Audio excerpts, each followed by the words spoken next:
Hi there, my name is Anita Rosado, and I'm your local independent gold and silver buyer. I just wanted to give you a brief idea of what kind of jewelry that I usually purchase and what I would give you. So typical sale would be like a gold ring with a gold chain, and I weighed this. It weighs 20.2 grams.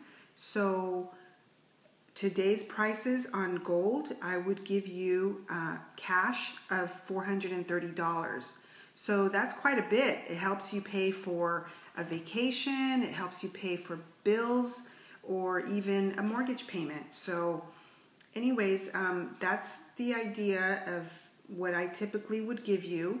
And if you know anybody that has any unwanted, broken jewelry that they no longer wear, please give them my number and I will be more than happy to help them out. I usually meet people at a local place, usually at a McDonald's or even a Starbucks, and we usually do the transaction within a 15-minute period. They walk out with their money in their pocket, and it's a win-win situation. So keep me in mind. I pay top dollar, and I'll be more than happy to help you. So give me a call. Talk to you real soon. Take care now. Bye-bye.